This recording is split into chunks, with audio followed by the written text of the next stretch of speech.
I asked God for flowers, and He gave me rain. At first, I didn't understand. I looked up at the gray sky, the drops falling cold and relentless, and I wondered why my prayer had been answered with what felt like sorrow. I had asked for beauty, for joy, for ease. I had asked for colors and fragrance and sunlight. And instead, I was given storms, clouds, and wet, muddy ground. But over time, as I stood in that rain, something changed in me. I began to see that the very thing I thought was keeping me from my blessing was actually preparing me for it. The rain was not a punishment, it was a promise in disguise. You see, we often ask for things in life and expect them to arrive in the exact shape and form we imagine. We want success, and we expect it to come easily. We want love, and we expect it to be perfect from the start. We want happiness, and we expect it to be constant. But life, and the divine wisdom that governs it, rarely works like that. Sometimes, in order to bloom, you first have to be buried. Sometimes, in order to grow, you have to be broken open. When I asked for flowers, I had a picture in my head, bright petals, sweet scent, beauty that everyone could admire. But God knew that before the flowers could bloom, the earth had to be softened. The seeds had to be planted deep. The soil had to be fed. And all of that requires rain. The rain may look like failure. It may feel like rejection. It may sound like silence. But it is never without purpose. It is in the rain that we learn patience. It is in the rain that we find our strength. It is in the rain that we grow. There were days when I cried, thinking that I had been forgotten. I looked around and saw others with their flowers, smiling, thriving, succeeding, and I wondered what I had done wrong. Why me? Why was I standing alone in a storm while others basked in the sun? But then, slowly, I began to notice something. While they were celebrating, I was transforming. While they were resting, I was building roots. The rain was teaching me things that the sun never could. The truth is, it takes courage to endure the rain. It takes faith to believe that something beautiful is being born out of your pain. It takes resilience to keep standing when everything in you wants to run for shelter. But that's what makes your story powerful. That's what makes your victory meaningful. Anyone can love the sunshine. Anyone can dance in the light. But it's the one who learns to dance in the rain who becomes unstoppable. Think about a seed for a moment. It is small, unassuming, and hidden beneath the surface.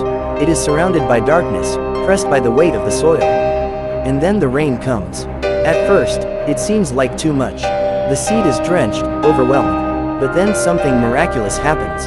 The water activates life. The shell begins to crack. What was once closed begins to open. And from that place of pressure and discomfort, growth begins. That's you. That's me. That's all of us at some point in our lives. We are seeds, waiting for the right conditions to bloom. And often, those conditions don't look the way we expect them to. They come wrapped in trials. They come soaked in tears. They come with challenges that stretch us, test us, and sometimes even break us. But if we trust the process, if we stay rooted, if we keep believing, then one day, we will break through the surface. One day, the flower will bloom. I asked for flowers, and He gave me rain, not because He didn't hear me, not because He didn't care, but because He knew what it would take for me to receive what I asked for. The rain was the preparation. The rain was the path. The rain was the gift. And this isn't just about flowers. This is about every dream you've dared to dream. This is about every hope you've held onto. This is about every moment you felt unseen, unheard, and forgotten. Let me tell you something. Nothing you've gone through is wasted.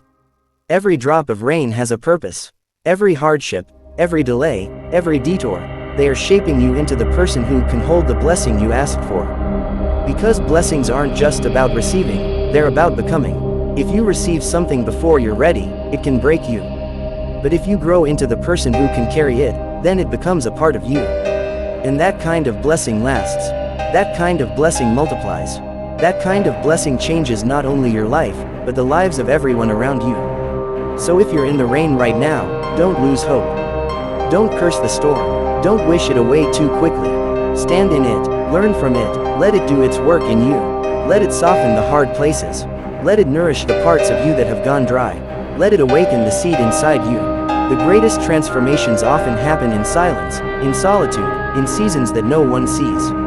The caterpillar doesn't become a butterfly in public. It goes into the darkness of the cocoon, away from the world. It dissolves, breaks down, becomes unrecognizable. And then, From that place of surrender, it emerges with wings. That's what the rain does. It dissolves who you were so you can become who you were meant to be. I know it's hard. I know it's tempting to give up. I know the waiting can feel endless. But keep going. Keep showing up. Keep believing. Because every step you take in the rain is a step closer to your bloom. Every tear you cry is watering your destiny. Every moment you choose faith over fear, courage over comfort, purpose over pain, you are growing. And one day, without even realizing it, you'll look around and see flowers everywhere. Not just in your own life, but in the lives you've touched, the people you've inspired, the hearts you've lifted. Because your rain wasn't just for you. It was for everyone who would come after you. Everyone who would need to know that storms don't last forever. That rain gives life. That beauty can come from brokenness. I asked God for flowers, and He gave me rain. And now I understand. Now I'm grateful. Because the flowers that grew from that rain weren't just pretty, they were powerful. They were resilient. They were rooted deep in faith, watered with perseverance, and kissed by grace. And they are still blooming. So ask boldly, dream big, believe without limits. But when the answer comes dressed in difficulty, when the rain falls instead of the sunshine you hoped for, remember this: God is not denying you, He's developing you. He's not delaying you, He's designing something greater than you can imagine. Trust the rain, embrace the process, because what's coming is more beautiful than anything you could have dreamed. Your rain is not your end, it's your beginning. Let it fall, let it cleanse, let it prepare the way. Because flowers are coming, and when they do, they will remind you of the strength you didn't know you had, the faith you built in the dark, and the incredible power of trusting the journey, even when you can't see the destination. I asked for flowers, and He gave me rain. And it was the best thing that ever happened to me.